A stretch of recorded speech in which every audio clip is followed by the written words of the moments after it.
तो ये बहुत अच्छा मुहिम है। और जब आप जाएंगे विद्वानों के पास तो आपको जो है समाज की सही चीज़ जो है आपके सामने आएगी, और इसके लिए मैं बहुत बहुत धन्यवाद देता हूँ आईपा चैनल। जी नमस्कार, मैं हूं वाराणसी से शैलेंद्र सिंह और आप देख रहे हैं आईपा यानी all India progressive politics association. इसके अंतर्गत बातें होती हैं प्रगतिशील राजनीति की और प्रगतिशील विचारधाराओं की। अब देखिए 2022 का चुनावी आगाज हो चुका है और जानते हैं कि क्या इस समय रणनीतियाँ किस प्रकार की तैयारियाँ हैं इस समय।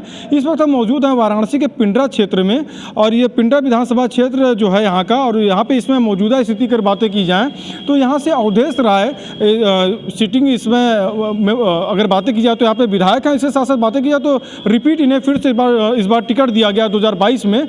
और आपसे बताते चले कि ये जो क्षेत्र है वाराणसी का, ये मछली शहर लोकसभा के अंतर्गत आता है। वाराणसी में कुल 8 विधानसभा हैं और इसमें एक विधानसभा जो पिंडरा जो है ये मछली शहर लोकसभा में आता है। तो हमारे साथ मौजूद है इसमें मनीष जी, और जानते हैं कि क्या हाल है। बताते चले कि मनीष जी सांसद के मीडिया प्रभारी भी हैं, और इसके साथ साथ जानते हैं कि क्या हाल है इस समय। मनीष जी स्वागत है आपका।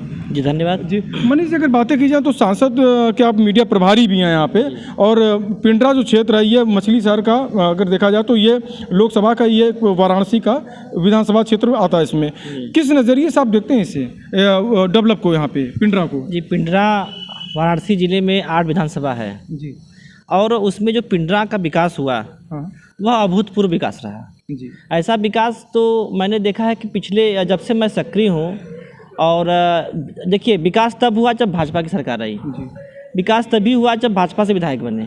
इसके बाद जो ये 5 साल गुजरे हैं और जिसमें 1.5 साल का कोरोना रहा है, इसके बावजूद जो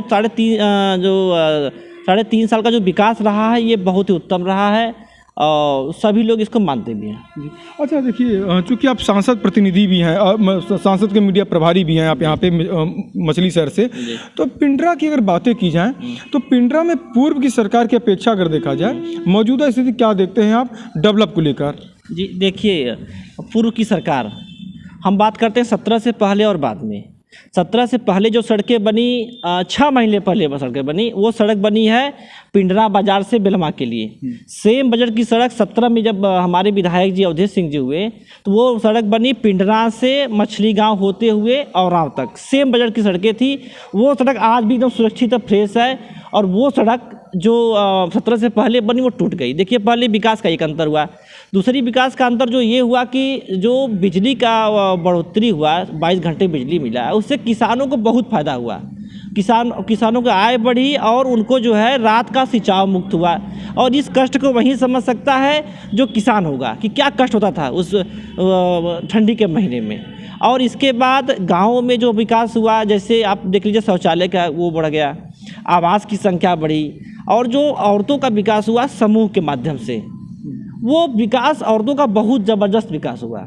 उसने जो है उठा करके डेवलप जो होता है, जो विकास की गति धीमी होती है, देखिए तो परंपरा है, लेकिन जिस तरह से ये चौमुखी विकास हुआ है ये बहुत विकास हुआ है। आप समझ लीजिए किसान भी खुश है, एक जवान भी खुश है, और एक आप समझ लीजिए कि इसी पिंडरा बाज़ार में पिछले 5 सालों में बहुत से जो बनिया रहे हैं, जो व्यापारी समझा रहा है, वो बहुत खुश है। कोई जो है कि नहीं पहुंचा है किसी के दरवाजे पे, पर यही हालात पूरे पिंडरा विधानसभा में रहा है। यानी कि दबंगई गुंडाई एकदम से खत्म हो गई, जो पहले होती रहती थी बिल्कुल खत्म हो गई। अच्छा देखिए, यहाँ पे अजय राय जी भी यहाँ पे मौजूदा जो मतलब कि अगर बातें की 2017 से पहले जो विधायक थे, लगातार 5 बार विधायक थे। उदल जी की बातें की जाए तो लगातार 9 बार विधायक थे यहाँ पे। अब इससे अवधेश जी इस बार 2017 में जीतते हैं, 2022 में रिपीट इनको टिकट मिलता है यहाँ से विधायकी के लिए, एमएलए लड़ेंगे यहाँ से। तो अगर बातें की जाए, जैसे जौनपुर के बॉर्डर का क्षेत्र भी माना जाता है, ये अंतिम बनारस का क्षेत्र है यहाँ पे, जहाँ से हमें लगता है कि बस कुछ दूरी पे जौनपुर लग जाएगा यहाँ से। तो जो ये एक शहर का जो अंतिम छोर होता है उसमें डेवलप अगर देखा जाए तो कितना अंतर आपको नज़र आ रहा है डेवलप को लेकर यहाँ पे पिंडरा क्षेत्र में? देखिए, जो विकास हुआ है, आप ये देखिए कि मैं बात करता हूँ आखिरी छोर का। आप चले जाइए खालिसपुर जो स्टेशन है, रेलवे स्टेशन, उसके आप चले जाइए उस साइड, कटौना है, पतिराजपुर है, और जो भी बॉर्डर के गांव हैं, आप उनके सड़कों की स्थिति देखिए और 17 से पहले की स्थिति देखिए। और एक चीज़ आप जो सबसे बड़ी सुधार लोगों में हुआ है कि जो बिजली आने से उस साइड के भी किसानों का बहुत फ़ायदा हुआ, मतलब बहुत ज़्यादा फ़ायदा हुआ। और आप देखिए अमूल का जो फैक्ट्री लगा जी, इससे जो ग्रोथ हुआ। और आप देखिए जो रास्ता कठिनाव की तरफ गया है वो देखिए काफ़ी चौड़ा हो गया। पहले उस पर वो कठिनाव का रास्ता मड़ियाओं के लिए वाया वाराणसी बहुत बिजी रास्ता है, तो इस रास्ते को माननीय विधायक जी के द्वारा जो ग्रोथ कराया गया, इसको जो चौड़ा कराया गया, ये सबसे अच्छा रास्ता रहा। और इससे जो है वो कठिनाव तक पूरा विकास हुआ। इसके बाद कठिनाव से आप चले जाइए बसनी तक, उस रास्ते को देख लीजिए आप।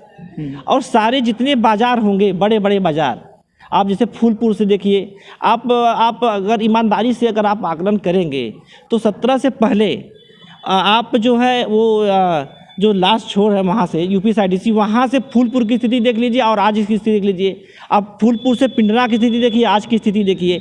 और जैसा रोड बना है ऐसा रोड कभी नहीं बना था, जब जितने गति से बना है वो कभी नहीं हुआ था। तो विकास के रूप में आप जितने बड़े मार्केट है हर जगह देखेंगे सीमेंटेड रोड हो गया, चाहे वो मंगारी का बाजार हो, चाहे वो आपका नेही का बाजार हो, तो और आप सिंधोरा भी आप देख लीजिए। और आप उसके सराउंडिंग देखेंगे तो इतना ज़्यादा रोड बना है कि अगर उसको हम लोग आपको अगर दे देंगे तो आप देखेंगे कि यार हर जगह रोड का विकास हुआ। और देखिए रोड के विकास होने से फ़ायदा क्या होता है, किसानों को फ़ायदा होता है। ये लोग समझ नहीं पाते हैं। रोड सड़कें टूटी फूटी, आप सगड़ी का इस्तेमाल करता है किसान, ट्रैक्टर का इस्तेमाल करता है, तो वो बहुत ज़्यादा ख़राब होता है। दूसरी बात कि किसानों के अंदर एक फ़ायदा और हुआ कि उनके अंदर जो कमल और ये जो देखिए मैं आपको बता रहा हूँ कि मैं किसान हूँ, मैं जुड़ा हुआ हूँ, तो वो जो है वो कमर और गर्दन की जो समस्या है तो वो बहुत कम हो गई हैं। अब आप देख लीजिए, पहले हमारे यहाँ विधानसभा में मोस्टली लोगों के वो गले में पट्टा होता था, सर्वाइकल दिक्कत। हाँ, लेकिन अब वो चीज़ें सिर्फ रोड से खत्म हो गई। बाइक से चलते थे तो दिक्कत होता था, सगड़ी चलते थे तो दिक्कत होता था। सबसे दिक्कत होता गन्ना खेती के लिए, गन्ना हम लोग अगर भरते थे रास्ते में तो वो इतना पटकता था रास्ता कि वो गन्ने की स्थिति खराब हो जाती थी, लेकिन अब वो एकदम फ्रेश आ रहा है जी। अच्छा देखिए, अजय राय जी का भी कहना है यहाँ पे कि जो बनारस में विकास हुआ, उन्होंने संपूर्ण बनारस की भी बातें की यहाँ पे। हमारी उनसे जो वार्ता हुई थी पूर्व में, तो उन्होंने कहा कि ये आर्टिफिशियल यहाँ पे डेवलप किए गए, केवल बाहर चमकाए गए हैं जगह, और स्थायी तौर पे कोई काम ऐसा हुआ नहीं है। केवल झूठ का पुलिंदा बांधा गया है बीजेपी गवर्नमेंट में। अच्छा, यहाँ से विधायकी भी लड़ रहे हैं इस बार जी। हम उनसे ये पूछना चाहेंगे आपके माध्यम से कि अगर आज उनको जाना होगा राजा तालाब, तो वो हाईवे का इस्तेमाल करते हैं, जो भी नया रिंग रोड बना है जो बाहर से निकला हुआ है। हम सभी लोगों को रोहनिया जाना होता है तो हम लोग उसी हाईवे इस्तेमाल करते हैं। हमको सारना जाना होता है तो हम इस हाईवे का इस्तेमाल करते हैं जो रिंग रोड बना हुआ है फेज 1 वाला। अगर हम लोगों को कहीं भी अब जाना होगा अराउंडिंग उसी से निकलते हैं, पहुँच जाते हैं, समय बचता है, पेट्रोल बचता है। और अब ये बताइए कि आप आर्टिफिशियल क्या होता है? आर्टिफिशियल होता है जैसे चाइना का माल होता है जी, तो उनकी पार्टी चाइना से दोस्ती करती है तो उनको समझ में आता है कि आर्टिफिशियल है।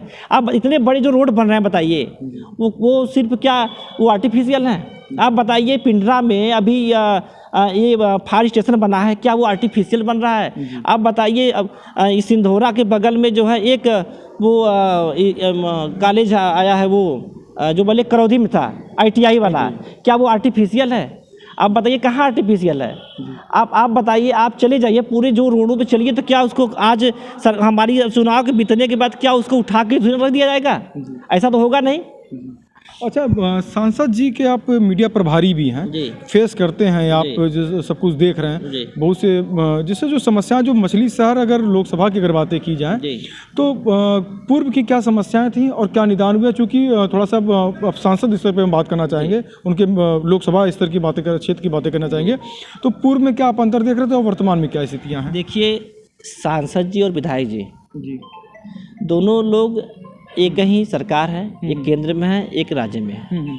तो उस हिसाब से अगर आप देखेंगे तो डबल इंजन की सरकार और दोनों लोग मिलकर काम कर रहे हैं। अब जैसे आप देख लीजिए कि पहले भी आपका बजट आता था, CSR फंड आता था एयरपोर्ट का, लेकिन अब वहीं एयरपोर्ट का CSR फंड देखिए, उसी से आज जो है बड़ा गाँव जो बसनी का PSC है वो पूरे उत्तर प्रदेश में नंबर 1 हुआ।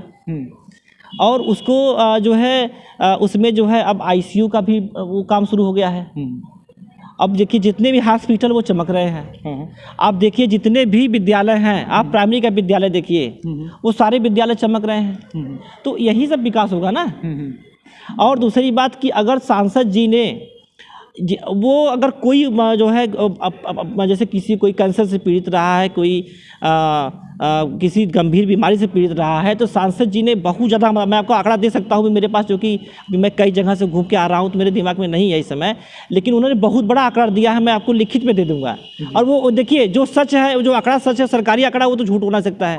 और जानते हैं सांसद जी ने यहाँ के जन जन के लिए व्यवस्थाएं की हैं। हम देखिए, अब जो सड़क बन रहा है उसमें योगदान सांसद जी का भी, विधायक जी का भी है, क्योंकि दोनों लोग एक ही सिक्के के दो पहलू हैं, एक बड़े भाई हैं, एक छोटे भाई हैं, तो इसलिए दोनों मिलकर काम कर रहे हैं और विकास के लिए जो है, और पब्लिक भी तो खुश है उन लोगों, दोनों लोगों से, दोनों लोगों से पब्लिक खुश है। कुछ लोग होते हैं जैसे कहते हैं कि ये कुछ भाई राजनीति है तो आपका विरोध तो मोदी जी का होता है। मगर अगर बातें की जाए, जो मौजूदा जो सांसद हैं वो केवल कुछ सैकड़ा कुछ वोट से जीते थे अपने निकटतम प्रतिद्वंदी से, टी राम से, और टी राम जो है बीएसपी से कैंडिडेट थे, और वही टी राम अजगरा विधानसभा से बीजेपी से आके लड़ रहे हैं, क्या कहेंगे आप? देखिए, ये मोदी जी कहते हैं कि वसुधैव कुटुंबकम, और जो हमारे बीच में आता है और हमारी भावनाओं को जो समझ जाता है वो फिर हमारा होकर जाता है जी।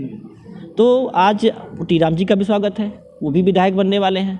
मगर कहीं ना कहीं से ये कचोट नहीं लगती होगी जरूर, जैसे जो पूर्व में कई पदाधिकारी होंगे यहाँ पे जिन्होंने उम्मीद लगाई होगी कि आज हम यहाँ से विधायकी लड़ेंगे, कोई बाहर का कोई आता है उसको तुरंत टिकट मिल जाता है, क्या कहेंगे आप? देखिए, टिकट जो मिलता है, आज देखिए मैं मंडल का अध्यक्ष हूँ, तो मैं अपने मंडल में सारे निर्णय खुद लेता हूँ और इसमें कोई बाध्य नहीं करता है, नहीं कर सकता है।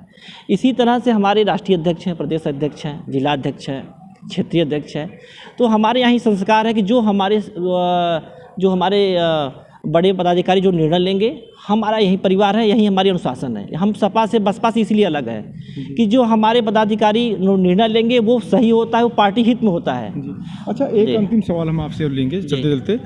थोड़ा सा ये महत्वपूर्ण सवाल आपसे इसलिए बन जाता है कि बहुत से विपक्षी दल जो हैं ये निशाना लगाते हैं बेरोजगारी को लेकर, तमाम जो हैं वो लगाते हैं, आरोप लगाते हैं। तो उनमें एक जो आरोप जो आता है कृषि से जुड़ा हुआ, चूँकि आपने कृषि के लिए बहुत सी बातें आपने कही, इसमें छुट्टा पशु जो किसान का जो फसल जो है वो रौंद दे रहे हैं, नुकसान कर दे रहे हैं, चढ़ जा रहे हैं। इसके लिए बताते हैं कि जो सरकार जो है, यहाँ तक मतलब विपक्षियों का कहना था कि योगी के दूत जो है वो पूरा किसानों का फसल सत्यानाश कर दे रहे हैं, ये कहना है, क्या कहेंगे इस पे आप? जो बता रहे हैं छुट्टा पशुओं की समस्याएं, तो वो समस्याएं लगभग समाप्त हो गई हैं और एक पशु पे लगभग 900 रुपये आता है, जो प्रधान जी के माध्यम से आ रहा है। गांव वाले थोड़ा सा अपने प्रधान जी के ऊपर भी दबाव बनाएंगे तो वो व्यवस्थाएं अच्छी हो जाएंगी। बाकी बहुत समस्या नहीं है, थोड़ा सा विपक्ष जो है इसको मुद्दा बना रहा है, लेकिन आम पब्लिक समझती है, आम पब्लिक समझती है कि विपक्ष और भाजपा में बहुत अंतर है। अच्छा, बेरोजगारी को लेकर हम बात करेंगे आपसे। बेरोजगारी को लेकर जहाँ पे तमाम विपक्ष पार्टियाँ घेर रही हैं, क्योंकि आप मीडिया प्रभारी भी हैं, मंडल के यहाँ पे अध्यक्ष भी हैं आप, तो आपसे जानकारी लेना चाहेंगे जो बेरोजगारी को लेकर मुद्दे बनाए जा रहे हैं। स्किल इंडिया जो है, स्किल इंडिया कितना कारगर है इसके लिए? देखिए, स्किल इंडिया बहुत कारगर है। आप देखिए, पहले एक खतौनी निकालने के लिए आपको जाना होता था तहसील, अब वो खतौनी आपको अपने गांव मिल रहा है, और उसके लिए जो है आप तहसील जाते थे, आप लेखपाल को पकड़ते थे, लेखपाल 100-100 200 रुपये लेता था। आज आपको 20 रुपये मिल रहा है, 10 रुपये में मिल रहा है, और आप जो है उसको भी रोजगार नहीं मानते हैं। अब देखिए, आप हम आपको ये बता रहे हैं उदाहरण, ब्यूटिशियन के भी कोर्स दिए जा रहे थे, एक तमाम तरीके जो कोर्स बहुत से कोर्सेज हैं। आप समझिए, जैसे बहुत मुद्दा सरकार उठाता है, वो विपक्ष वाले उठाते रहते हैं। आप समझिए कि अगर जो व्यक्ति जमीन से जुड़ा होगा उसे जानकारी होगा। जैसे हमारे गाँव में एक लड़का है, वो बीकॉम की पढ़ाई भी पास कर लिया और उसने जो है एक दुकान खोला छोटा सा। आज वो दुकान से वो 500 रुपये रोज कमाता है, और सुबह जो है खोलता है, फिर आगे शाम खोलता है, दिन में पढ़ाई करता है, बीकॉम भी पास कर लिया, और वो जो है यहीं बनाता है टिकिया, जो हम लोग कहते हैं हमारे यहाँ बनारस में बहुत फेमस टिकिया बनाता है, जलेबी बनाता है, लेकिन उसका आज का आमदनी 500 रुपया हो गया और वो बीकॉम भी कर लिया। तो देखिए, क्या वो इनकम नहीं है? दूसरी बात आप समझिए, जैसे आप देखिए बड़े बड़े जो आप ये जैसे अमूल का खुला, तो क्या ये सबके लिए रोजगार का नहीं साधन है? भाई देखिए, सबको सरकारी नौकरी नहीं मिल पाएगी, आपको योग्यता होना चाहिए। आपको ये नहीं कहता कि सरकार में भाजपा में एक पैसा लेकर किसी को नौकरी मिला। आप योग्य हैं, पढ़िए लिखिए, अब जनसंख्या बढ़ रहा है तो उस हिसाब से रोजगार भी आप प्राइवेट में जाइए, देखिए एक से एक रोजगार है, बस आप योग्य बनिए। ऐसा नहीं है कि जो है ये लोग एकाएक बेरोजगार हो गए। भाई देखिए, वैश्विक महामारी कोरोना आई, जिसने बहुत बड़े बड़े कंपनियों के जो है सिस्टम को बिगाड़ दिया। तो उसमें छटनी हुआ, व्यक्ति ने कुछ रखा कुछ छटा, लेकिन अब वही पुनः काम शुरू हो जाएगा। जी। तो रोजगार का बहुत समस्या नहीं है कि यह विपक्ष का हुआ है। जी, आईपा चैनल की मुहिम रहती है, हम लोग जन जन तक पहुंचते हैं, राजनेताओं के पास पहुंचते हैं, डॉक्टरों के पास पहुंचते हैं, अधिवक्ताओं के पास पहुंचते हैं और उनसे हाल जानते हैं और अपने दर्शकों तक वहाँ पे एक संदेश पहुंचाते हैं। तो आईपा चैनल की मुहिम को आप क्या कहेंगे? तो ये बहुत अच्छा मुहिम है और जब आप जाएंगे विद्वानों के पास तो आपको जो है समाज की सही चीज़ जो है आपके सामने आएगी और इसके लिए मैं बहुत बहुत धन्यवाद देता हूँ आईपा चैनल को। तो देखिए, आप थे हमारे साथ यहाँ पे मनीष जी, जिन्होंने बताया कि किस प्रकार से बीजेपी के शासनकाल में अच्छा वातावरण बना और इसके बाद बातें की तो सड़कों के जो डेवलप जो हुए हैं, सड़कों के साथ साथ यहाँ पे विकास कार्य बहुत से किए गए पिंडरा विधानसभा में और इसका आशीर्वाद जनता वोट के रूप में अपने बीजेपी कैंडिडेट को देगी। वाराणसी से शैलेंद्र सिंह, आईपा।